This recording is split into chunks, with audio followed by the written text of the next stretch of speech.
guys, and welcome to this week's pull list section of the Coffee and Hero show. So I'm going to be taking you through my pull list this week. A few Vicky titles in there as well, of course. These are all titles that are due out on the 9th of June, so a certain amount of them will be on the website, but we always give first preference to people who come into the store. Although if you do look at the website and there's something on there that you're interested in that you don't see, do drop us a message and we'll always try and get you sorted. But we're just always actively encouraging people to come down, check the store out, come enjoy the atmosphere and the community and so forth, and go from there. But again, I'm just going to take you through, this is the stuff that's on my pull list this week. Mammoth pull list as always, but you know, what can I do? So we're going to take you through it, and what we have to start off with then is actually an indie title. You'll probably see the cover A of this somewhere as I go through this, but this is a new horror title from Aftershock Comics called Bunny Mask. It's written by Paul Tobin, and the artist is Andrea Muti. Now, the artist I'm a big fan of is currently doing another horror title for Aftershock Comics called Maniac of New York. So I'm looking forward to digging into this. I don't know an awful lot about it. It's just based on that creative team that I'm happy to jump in on that. So that's the variant cover, because of course it's the variant cover. So I'll probably come across cover A as I go through here.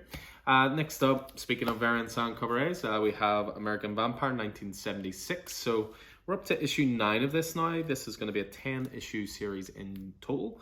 So we're waiting on one more to come. So I always go for the cover A and the cover B. I've been collecting both the whole way through here. So Raphael Albuquerque there with the cover A, and I think it's Becky Cloonan with the cover B.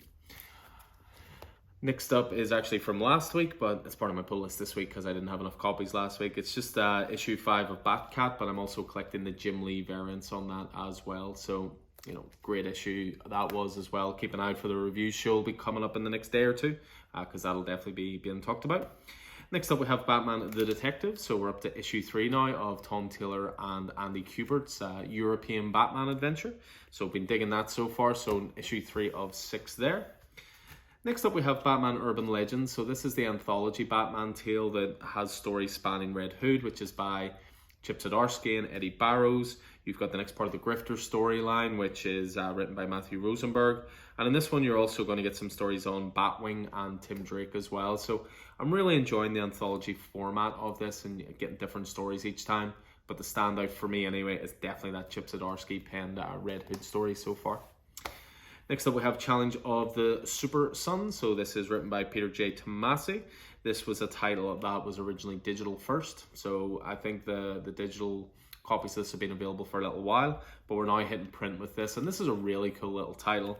I'm just a big fan of the relationship between John and Damien. And there's always good humor to it, good adventure, good all ages title as well. So next up, we have the one-shot for DC Pride. So DC celebrating Pride Month. They're going to be focused on all of their LGBTQIA plus characters. So you're going to have the likes of Kate Kane in there, Poison Ivy, Harley Quinn, Alan Scott, Green Lantern, for example. And this is an anthology-based title again. So you're going to have tons of different stories in here, lots of different creators. Off the top of my head, James Tynion has a story in here, Mariko Tamaki has a story in here, and a few others as well. So I do like a good anthology. Next up for me, because I always collect the variants, but not the cover A's. I can actually control myself in this title. So Detective Comics 1037, it's the latest Lee Bermeo cover for this one. So again, Mariko Tamaki on writing duties and Dan Mora on art as well. So been a brilliant title so far, so looking forward to more Detective Comics. Next up is one that I have this week, but not necessarily everybody else does.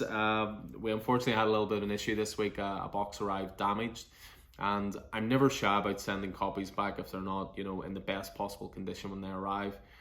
And the 10 cover A's that we had, no, the 15 cover A's of this that we had ordered all arrived damaged, a big bend in them, and I just don't feel comfortable selling those unless they're in the best possible condition. But I collect the variants of this, so I'm actually sorted. But the cover A's are due sometime this week. Apparently they're being posted out today, which is the Tuesday. So we may have them possibly by Thursday, Friday at the latest. But what I'm talking about is Future State Gotham. So we're up to issue 2 of that. And again, it's always the variants I go for in that one, but not the cover A's. One of my most anticipated titles anytime there's a new issue is The Joker. So again, James Tynion IV on writing duties, Guillaume March on art. And this just continues to be great. And look at that spread on the front. You've Joker, you've got Court of Owls, you've got Bane's Daughter, Vengeance, you've got Gordon, you've got Batgirl, you've got tons of great characters in this, and this just continues to be one of DC's very best titles. And of course, assorted variants had to follow as well because I can't resist. Next up, we have Mr. Zdarsky once again, and it is Justice League Last Ride. So this is the title where the Justice League is being disbanded and fractured, and they're being brought back together for one story, which actually involves Lobo as well. So Chip Zdarsky on writing duties and Miguel Mendonça on art. First issue, that was great. We're as far through, believe it or not, on Rorschach as issue 9. So this is Tom King, Jorge Fornes. This has been such a slow building title, but every issue just seems to get better and better. We're reaching issue 9 of 12, so trades won't be too far away. It's probably a bit late to jump on now, although I do think we have quite a few of the earlier issues on the website if you do fancy the singles. But again, the trade will not be far away from this, and this is shaping up to be one of the titles of the year if the last couple of issues are anything to go by. Of course, that was cover A, so of course there's cover B because variants. Next up, we have another title that we just collect the variants on. This is Wonder Woman 773, and Joshua Middleton just continues to knock these variants out of the park. So I'm more than happy to just collect and read the variants of this as opposed to the issue cover A's. This is written by Becky Cloonan and art by Will Conrad. So I'm enjoying the Wonder Woman stuff so far. On to a little bit of Marvel now. So we have the next issue of the Jim Zub penned Conan the Barbarian, consistently one of Marvel's best titles for me. Just great swords and sorcery, and we're continuing on with the storyline with the Land of the Lotus. Really good stuff on Conan. Again, the first couple of trades are available now. I have a third printing copy of Demon Days X-Men, and this is because I had to give up. Well, I didn't have to give up, but I gave up my cover A for a customer of the first print, and Peach Momoko was doing a new cover third print. I'm not too particular about it, unless it's Batman, then it has to be first print. Geez, Mr. Zdarsky is busy this week. So next up we have Spider-Man Spider Shadow. We're up to number 3 of the What If title by Chip Zdarsky and Pasquale Ferry on art. Issue 1 was good. Issue 2 was better. Hopefully this continues that upward trend. Another great title Marvel are putting out at the moment is Strange Academy. So this is written by Scotty Young, art by Humberto Ramos. It looks to be setting up a little bit of a murder mystery here with who shattered Toth, who is one of the Frost Giants' children. And Strange Academy is a great title. Again, brilliant all ages title. I always just pitch it to people as Harry Potter, but in the Marvel universe. Really cool stuff. There is the cover A for Bunny Mask. I did tell you to be through here somewhere. Next up we have Die number 17. So again, another title that is approaching its end. So Kieran Gillen writing, Stephanie Hans on art. We're hitting issue 17. I'm going to keep reading these month to month. There is a lot of information and a lot of storytelling going on here. And to be honest, I do get a little bit lost every so often just because of that. But I'm going to continue reading it month to month, and then just before the last issue comes out, I'm going to read 1 to 19 through again and then read issue 20. But there's no doubting the quality of the series has continued in terms of the art, in terms of the world building. It's just there's a large cast of characters for you to keep track of. Next up we have Victor Laval's and Joe Maguillon's Eve. So issue 1 of this was certainly one of my picks of the week that it came out. So we're up to issue 2, post-apocalyptic story.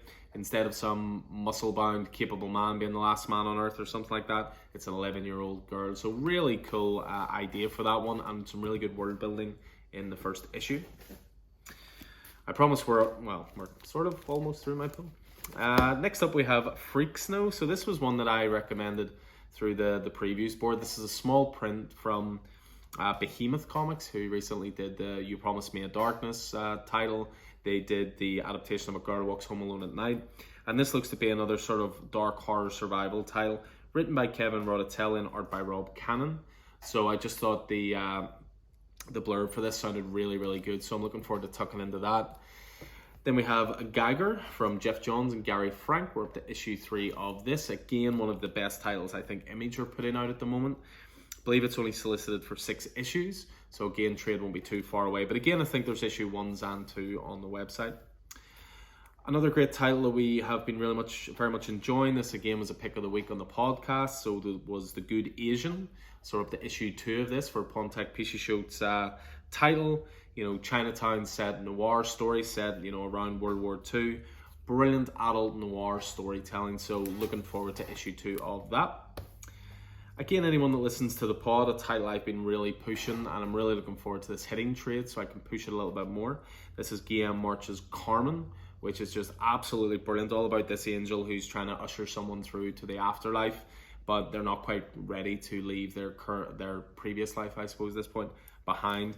Really good imaginative title, makes you think, makes you question your mortality, and a good sense of humor to it as well.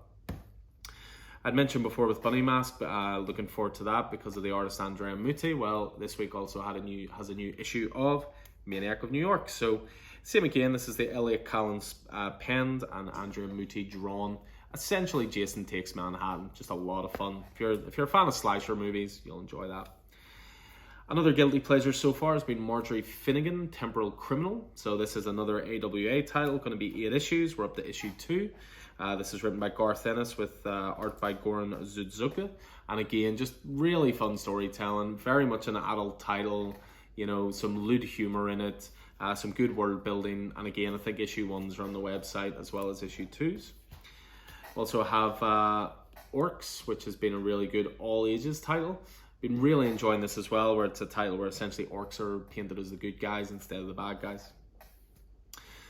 We also have from Boom Studios, Procter of Valley Road. So we're up to issue 4 of this. This is the Grant Morrison and Alex Child co-created, co-written title with Naomi Franquise on art. And that's a title that's got darker by the issue. Started off very sort of teen-friendly, Stranger Things-esque, Paper Girl-esque, but it's gotten pretty dark with its horror in the last couple of issues. So just a couple more to finish off with. We have a new title called The Secret Land. This is from Dark Horse. This is written by Christopher Emgard and art by Thomas Aria. And I remember reading the blurb for this one as well. Again, World War II set, spy stuff, spy drama. Going to be 4 issues in total. Looking forward to tucking into that. Then we also have 6 Sidekicks of Trigger Keaton. This looks to be quite an offbeat, humorous adventure title from Image Comics. This is Kyle Starks on writing with Chris Schweizer on art. Thankfully, we got our Walking Deads in this week. Same again, another little dig at Diamond because I can never resist. But again, issue 16 was actually out last week, but they sent us 15 of the cover D variants for instead of cover A. And I think a lot of people probably wouldn't care that much, but people, as far as I'm concerned, people want first print cover A's every time, unless otherwise noted. So I was more than happy to wait for the cover A's to come in, which they have this week. And then we finish off with one more, again from James Tynion IV, and this time it's Michael Dialanis, and this is Wind. Again, another title we're huge fans of, A Coffee and Heroes. We have plenty of the trades on the shelf of the first volume. Great storytelling, great fantasy title. Really good world building, really good characters, and again, quite a lot of humor to it. So we're always happy to see a new issue of Wind, and I rather like this Jaws homage cover as well, but that is just the cover A. So there you have it. There is the usual take through my pull list every week. All of these titles should be available in store, and most of them should be available online as well. As ever, anything appeals to you, just drop us a line, and we'll do our best to get you sorted every time. So hope you guys enjoyed this. Hope you find it useful. Looking forward to New Comic Book Day kicking off tomorrow. And hope you guys are staying safe out there. So take it easy.